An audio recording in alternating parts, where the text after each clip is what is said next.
The Denver Broncos are going to take a running back in the 2025 NFL Draft, but we don't know where that's going to be. We're going to debate and discuss George Paton's comments at the NFL annual meeting here on today's episode, Locked On Broncos.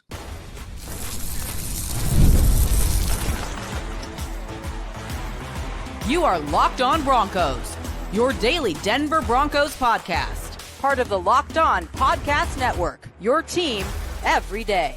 What's happening, Broncos Country? Welcome into another episode, Locked On Broncos, your daily Denver Broncos podcast, part of the Locked On Podcast Network, where you know it is your team every day. Thank you so much to the everydayers out there in Broncos Country. Thanks for those who make us your first listen. And if you're not yet an everydayer, it's so easy to become one because all you have to do is hit that subscribe or that follow button wherever you're at so you never miss out on your favorite coverage, analysis, breakdowns, and more here on Locked On Broncos. I'm your host, as always, Cody Roark, Mile High Sports beat reporter covering the Broncos in person daily. You could check out my written work over there at milehighsports.com. You can check out Sayre Bedinger, site expert over there, predominantlyorange.com, his written work over there every single day. Plus, you get us every single day here on the podcast. Broncos Country, we appreciate you so much for tuning in here today. We got a lot to break down and a lot to talk about here. We'll wrap up today's show by talking about why Sean Payton is not in favor of the new playoff reseeding proposal at the NFL annual meeting. We'll look at the pros and cons of that. We'll also tell you why the Broncos and Marvin Mims are set up for success in the kick return game here in 2025. But we're going to kick things off on today's episode show by going over what George Paton said when he met with the media at the NFL annual meeting, talking about the Broncos taking a running back in the NFL draft, which is going to happen. I mean, Sayre, really, that kind of sets it up for you. Obviously, George Paton coming out there and, you know, usually like this time of year, everything, you're paying attention to what coaches are saying, you're paying attention to what GMs are saying.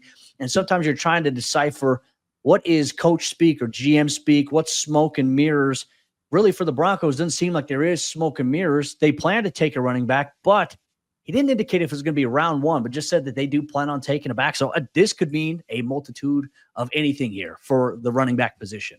Which is why I think the transparency is kind of fun in this case, because it creates more confusion than anything else, right? It's like, well, obviously everybody knows you're taking a running back, so you might as well just say it. And then it causes like, well, where are they going to take one? Because then George Paton said something about how you can find basically starting caliber guys in this draft from rounds 2 to 6, which we know the Broncos have the majority of their picks, obviously, in those handful of rounds there. So it's a deep class and they're doing their homework. I think that they're going to make every effort to find that guy that's going to be able to come in and be the next, you know, Reggie Bush, Alvin Kamara, Darren Sproles in Sean Payton's offense.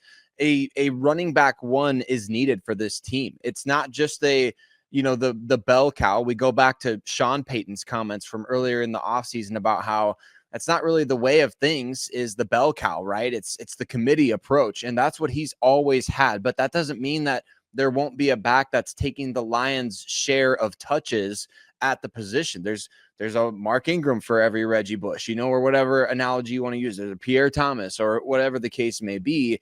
And I think the Broncos have those types of guys around. Like there can be change of pace guys. There's Audric Estime can be your big physical guy. Who's going to be the person that you turn to, the person that you kind of flow the offense through? I do think one of the top 2 picks the Broncos make, Cody, is going to be a running back. But at the same time, if you feel like you can get a second round guy in round 3, I mean, you never know. The Broncos, I don't think they're going to draft that position just for the sake of doing it. I think it has to be the right player. Yeah, no, I agree. I think it has to be the right player. It has to be the right fit for what you want to do from a team standpoint, your offensive scheme. But also, I think when you look at what George said, you listen to what Sean Payton said. I mean, they didn't shy away from talking about how they view this year's running back class. Like there are a lot of backs in this class. The depth is very good here. You can get a very good player at this position here. And he kind of compared it as like, you look at the running back class, might be easier to find a running back than it is to find, you know, a quarterback or a linebacker or, you know, certain positions there. And Sean made it kind of a point to highlight that. So I found that to be interesting. As we know, the Broncos already have 4 running backs on the roster as is. And there's always a chance they could sign a veteran guy, but they were very clear. Like Sean said, we felt like this year's free agent running back class was very thin. So they weren't looking for any used car options at this point. So that is an exciting element to maybe understand there. So while they do plan to take a running back, it remains to be seen. Is it going to be round number 1? Is it going to be round 2? Like, is the rounds 2 through 6 comment by George Paton, is that smokescreen? And that's really where they're leaning here in round 1. I'm very curious here, but I wanted to get into another discussion because I feel like this is a great thing. You just did a mock draft. I mean, you reacted to a mock draft that someone at Broncos Country sent in 2 weeks ago. You and I did a mock draft together where we selected Emeka Egbuka from Ohio State at wide receiver. Obviously, tight end, wide receiver, running back. You talk about that triangle that Sean Payton was talking about in terms of having an effective passing offense here. I look at it from this standpoint here in round 1, Sayre, and I want to open up this conversation with you because I asked Broncos Country, between tight end, running back, wide receiver, if you go with any of those positions in round 1, you're guaranteed to get that 5th-year option as a possibility, right? What position probably has the most value for having that 5th-year option out of those pieces? I asked Broncos Country in a poll, 64% said wide receiver, 31% said running back, and surprisingly, in my opinion, I felt like this was a shocker, 5% said tight end in terms of there being value. For me, I think wide receivers definitely got the more inherent value here. And if the Broncos were looking to maybe have that benefit as to what they do in round 1 of the draft, I would rather them take a receiver in round 1 and go running back in round number 2. What is your thoughts on this? Where would you prefer to have that 5th-year option as a flexibility point? Because really, when you think about it, that'll come in handy, especially as you get ready to pay Bo Nix if you do go with one of these positions.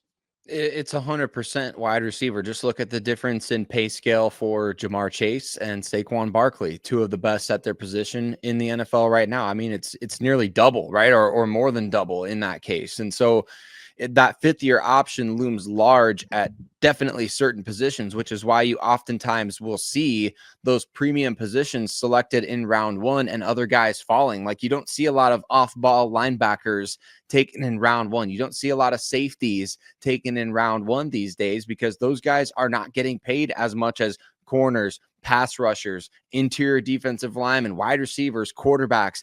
Those are the premium positions in the NFL today. And those are the positions that are getting paid so much money that it makes the most sense to take advantage of the 5th-year option. But at the same time, we're now seeing a trend in the NFL to where that 5th-year option is almost just like hey, the 5th-year option is looming. You guys can go ahead and pick it up, but it's probably going to get shredded anyway when we do a contract extension, right? And so it's really just a means to, I don't know if it's no end or what it is, but certainly the wide receiver position is where it's more valuable in terms of the price for the player if it works out, right? If it works out as you expect when you take a first-round player, that person gets to the end of their first contract and it's like, all right, we've got this guy way outplaying his contract status at this point, and then you can kind of play the game. But I just think that you're right. It's one of those premium positions makes way more sense from a financial standpoint long term than does a running back right now. And it might come down to that. Is it instant gratification with this pick? Like, are you looking to fill your starting lineup as quickly as possible, or are you really trying to get the best bang for your buck and the best player on your board? Those all have to fit into the same, it's like a Venn diagram, right? You're looking for the perfect combination. Like, where do all 3 of those worlds perfectly intersect? Well, and Sean Payton made a great analogy that he said it's all got to click together essentially for, what we did in free agency and how it marries up to what we do from a strategy standpoint in the NFL draft. And look, this is where, obviously I would love Omarion Hampton, in round number 1 here for the Broncos. I'm not saying I don't want that to be the pick, but when I look at it from the long-term standpoint is the running back position, as we have seen, minus the Saquon Barkleys and Derrick Henrys, this is a position that still teams and guys are being churned out. Like, they're going through absorbing all this contact for 2 or 3 years. Now, if you're a rookie, you might get that, 4th year. You may not even get that 5th-year option, but we're seeing this position be discarded more than any of the other positions right now because there's always younger guys. There's new guys coming out every year in the draft that have fresher legs and not as much contact absorbance at that point. To me, this is where I feel like it's risky going with a running back in round 1, just from that standpoint. Whereas you look at the wide receiver room, we've talked about it ad nauseum here on the show, is that you are one injury away from being like, oh no, who's going to step up? What does that look like? And obviously you're hoping your development with some of these guys that were young last year, that it takes a step forward, but you can't bank on that necessarily being the case. So you have to have something in place.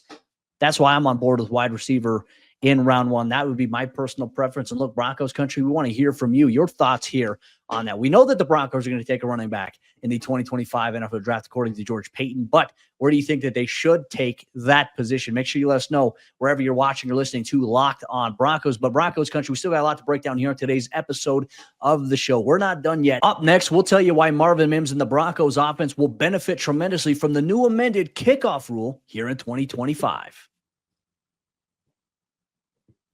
Today's episode of Locked On Broncos is brought to you by our friends over there at the Game Time app. And imagine watching your favorite team live, feeling the energy of the crowd and witnessing unforgettable moments.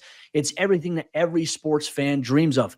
There's nothing like experiencing a big game in person. And getting tickets to your favorite event shouldn't be stressful.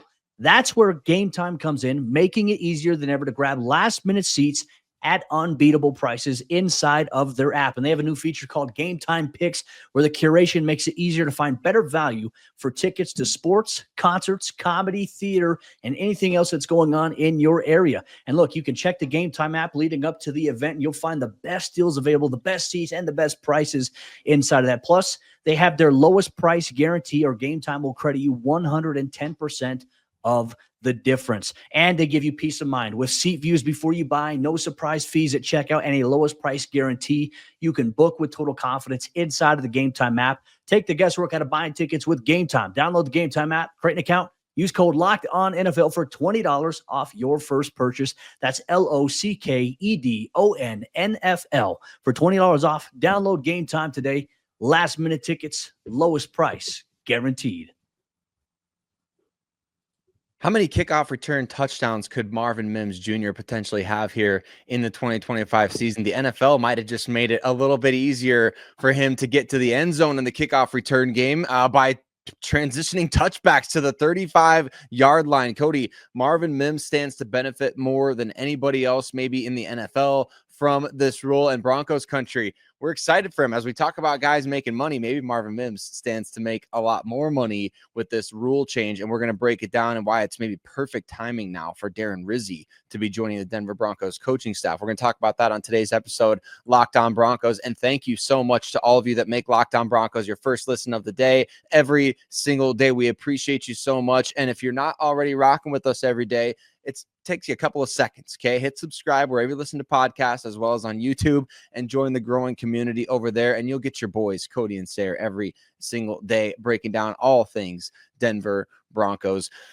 Cody, Marvin Mims Jr., already an all-pro return specialist. We know that he is very good with the football in his hands. He's just got great field vision, obviously has explosive speed, changed the course of a number of games last year in the return game. And you can point to a couple of them specifically, actually, with ways that he really flipped the momentum in ways. That Colts game was absolutely massive. He got a lot of game balls last year just for game-changing returns. The NFL making it easier for him to get kickoff returns is really exciting to me, and it should be really exciting for the Broncos. This almost feels like a sequel to conversations that we had last year when we thought the NFL was going to be ramping up, fewer and fewer touchbacks. But now I think they're really trying to incorporate this to make the kickoff more exciting, right? That's what they want to do. They want it to be more exciting, but also safer for the players. Well, teams aren't going to like having to kick off to the Denver Broncos. They might just be giving a top 10 offense the ball at the 35 consistently.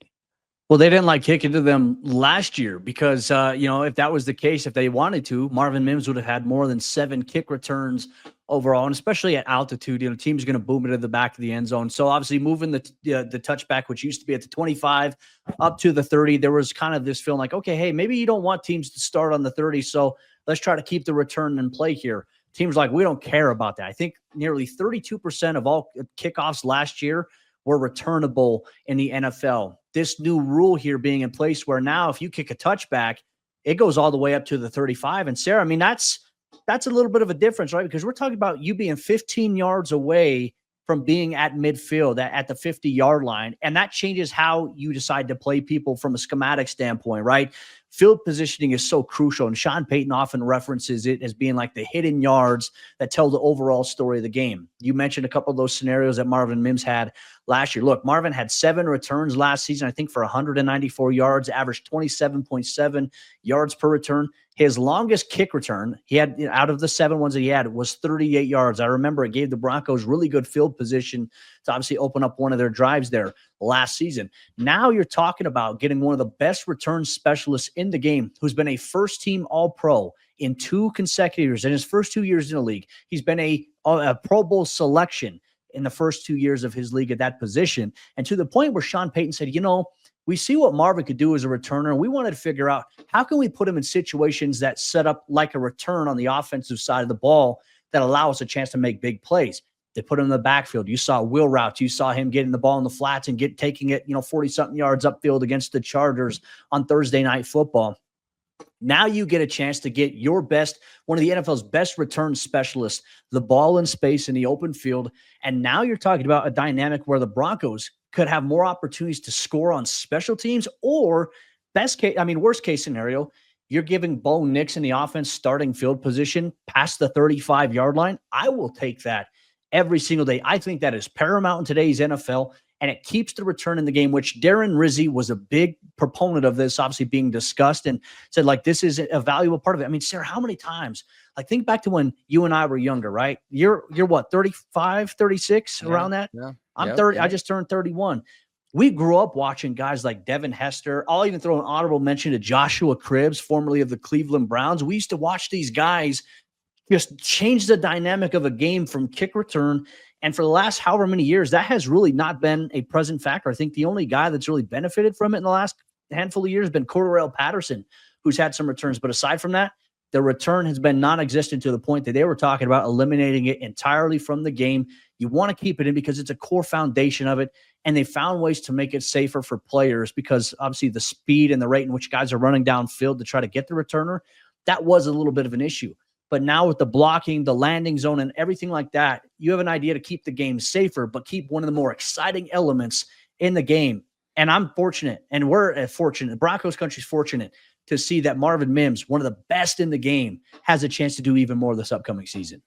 And you have one of the best special teams coordinators in the NFL, if not the best, in Darren Rizzi, a guy who, has proven his worth in gold essentially over the last handful of years. I mean, the New Orleans Saints have had some tremendous return men, including all pros on their, in the NFC, right? Rashid Shaheed making it to all pro as well. So this guy knows how to scheme it up when it comes to exploiting this rule. And that's where I think having a coordinator like him is going to come into play, because you're marrying 2 of the best skills possible, a guy who knows how to play the chess game on special teams, and then a player who is one of the elite chess pieces, like a true trump card when you're talking about this may not matter for some teams, or you can have guys that are really fast who aren't good return specialists. You can have guys who have really good ball carrier vision who aren't good at kick returns or punt returns.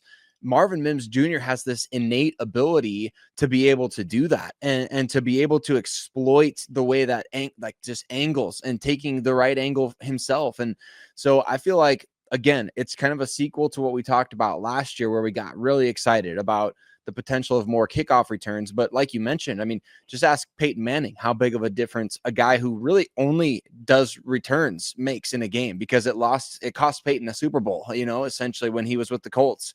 Devin Hester returning that kickoff for the Bears. So it's so true too. Like that aspect of the game, it changes things dramatically from a field position standpoint, from hey, even if you do go 3 and out, you can punt it inside the 20 without going anywhere offensively. I mean, you could, realistically speaking, right?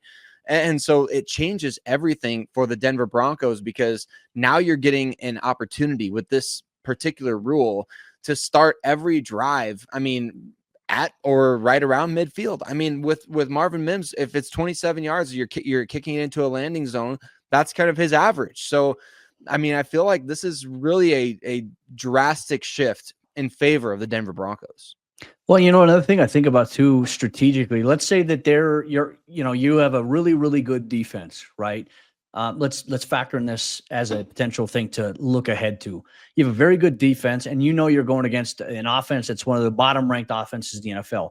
I think there may be a calculation in instances like that where teams decide, hey, we're okay with doing that. Like if they don't trust their special teams unit, which hopefully you don't admit that you don't trust their special teams guys in coverage, but they may be saying, we're willing to put you at the 35-yard line because our defense is so dang good. We believe that they're going to stop you. That would be an interesting thing to maybe see kind of unfold from all of this here. But I also think keeping the return aspect is not only great for the game, not only great for the return guys. I also think it's great for the guys who are, perennial special teams players who are trying to earn a contract. Like kickoff used to be one of those instances where you would go through and earn a contract for another team because how many kickoff tackles do you have? Like, you see standouts all the time. And, Matthew Slater was one of those guys. He was obviously a great gunner for the New England Patriots as well on the punt unit. But, you have guys on there that used to go up there and make plays. Like if it wasn't for the kickoff, essentially, not saying kick return, but if it wasn't for kickoff and being able to cover guys, we may have never seen Terrell Davis in a Denver Broncos uniform. He may have been out of the NFL relatively quickly if it wasn't for that. So I love that they're finding a way to keep one of the most important dynamics of the game in the game and amplifying it to where teams are going to have to stop return options this upcoming season. And that's going to obviously, put some challenges on the Broncos too. They've got to do a better job of their kick coverage. They weren't that great last year in instances in which they did kick off to the opposing team. So it's going to force everyone to be on their P's and Q's here going forward. But we want to know from you, Broncos country, what do you think of the rule amendment here? Do you think this benefits the Broncos or do you think it hurts them in any way, shape, or form? Your thoughts on the 35-yard touchback rule at this point. Make sure you let us know here on Locked On Broncos. We're not done yet, Broncos country, as the NFL annual meeting continues, and there's a ton of conversations about what's going to get banned, what's going to be in favor here. Sean Payton is not in favor of a playoff reseeding format. We'll tell you why I disagree with him. I don't know what Sayre's thinking, but I'll tell you why I disagree with him here in today's episode, Locked On Broncos.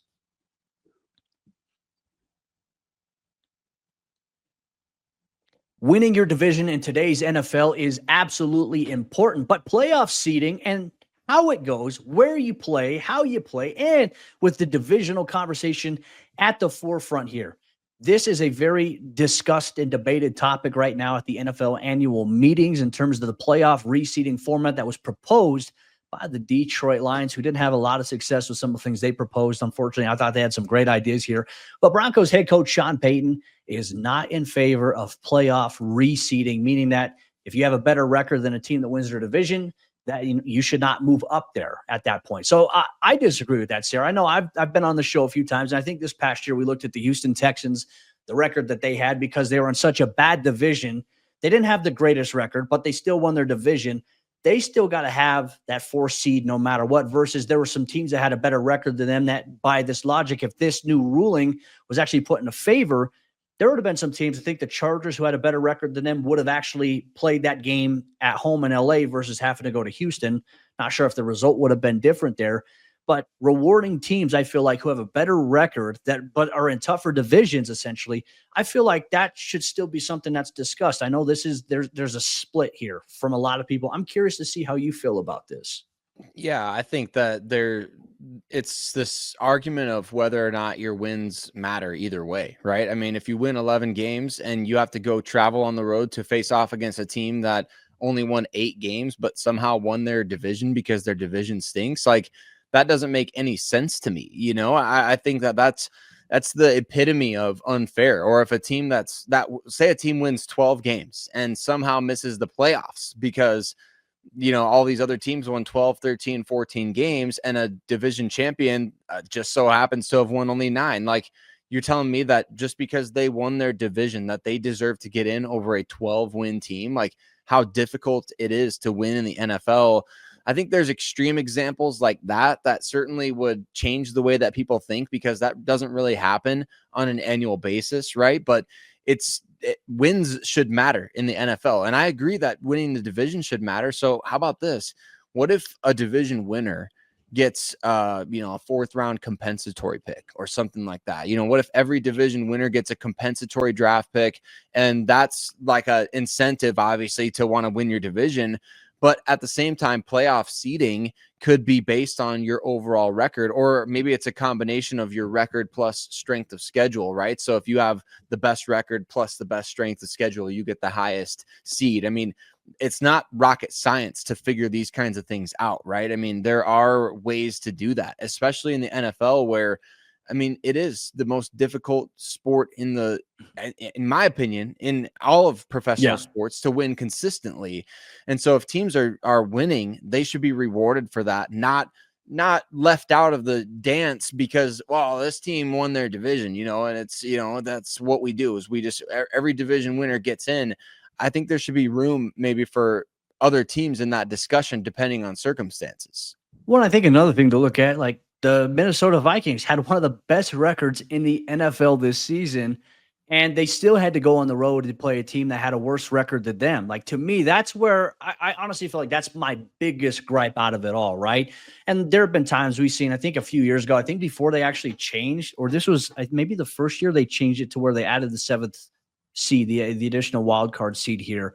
But I remember, I think it was Washington. I think with Taylor Heineke, I think they had like an 8-9 record, and they made it into the postseason when there were teams that had a better record that were kind of left out. That's where I don't like it. But Sean Payton, he's like, I'm not a fan of it, and I understand it because it goes back to him as a coach saying winning our division is important. And look, you can't run from Kansas City or the Chargers. You're in a tough division inside the AFC West. You have obviously right now on paper, you got 4 really dang good coaches on every team in this division. The Broncos, the Chargers, and the Chiefs right now are, I think, in a pretty open competition for the top spot. Obviously, the Chiefs will be the favorite until someone knocks them off, but it's no longer just a guarantee like, hey, it's going to be Kansas City's division anymore. At least that's the perception right now around the NFL. The window, I think everyone thinks is closing on them. But that just goes to emphasize what Sean said is like, we want to win our division. We want to host a playoff game. So I understand where he's coming from that standpoint. But even by that logic, it's like, all right, hey, with Denver with that record, they might not have made it in, if it wasn't for, I mean, obviously Kansas City resting their starters, that's fine. But at 10-7, you still want to be able to get into the dance. But the thing I have an issue with, Sayre, is we're at a point now, and I was getting in this conversation with someone who commented on one of my TikToks about like the culture, the turnaround of Denver. And people are saying, well, the Broncos, they didn't beat any good teams last year. I'm like, but they still won 10 games. Like, that's the thing. Like, you play who's on your schedule. It doesn't matter if they're good or not good. And of course, you want to find a way to beat the good teams like the Kansas Cities, the Buffalo Bills, the Baltimore Ravens. You want to find a way to beat those teams. Denver competed with those teams, and then at various points, they ran out of gas against them. So it's just about finding a way to be sustainable, though. But it's the whole idea that, well, let's minimize their 10 wins because they didn't beat anybody of significance. I think it's a little laughable here. Yeah, I think that's a ridiculous argument to make because what were the Broncos favored in like 4 games last year or something like that? So look at who the Lions played, the NFC North. Look at who they all played last year.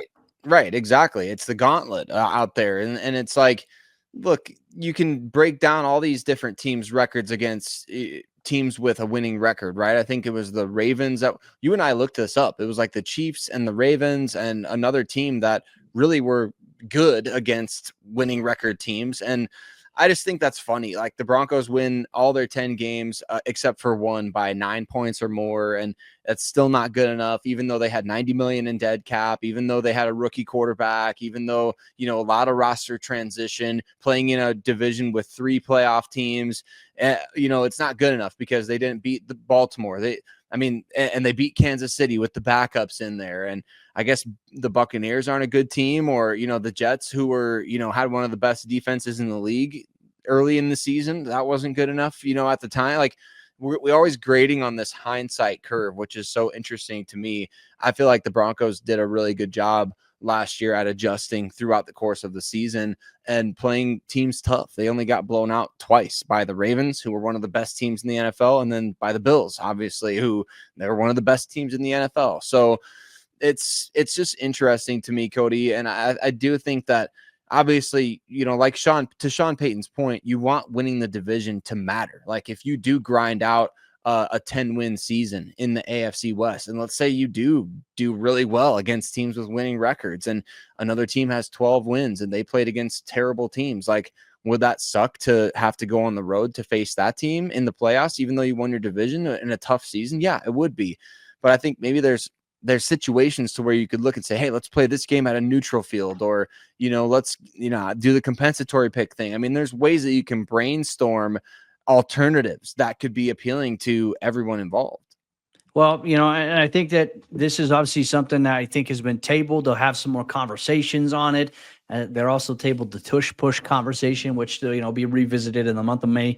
We'll see how the landscape changes here for the NFL. We know one good thing that did come out of it. Obviously, Marvin Mims and the Broncos offense will have more opportunities to have great field position, with the kick return element being presented to a 35-yard touchback if teams opt to do just that here. But that'll wrap up today's episode, Locked On Broncos, Broncos Country. Make sure you tune in tomorrow, especially if you're an everydayer, because we're going to highlight a couple things. The Broncos, they added another quarterback to the roster. What does that mean for the overall state? Will they carry 3 onto the 53 in 2025? We'll debate and discuss that. Plus, we'll also tell you the latest timeline on some potential contract extensions. Denver Broncos GM George Paton gave us some insight as to the timeline in which they're looking to maybe open up conversations. Is that coming soon? We'll break that down much more on tomorrow's brand new episode, Locked On Broncos.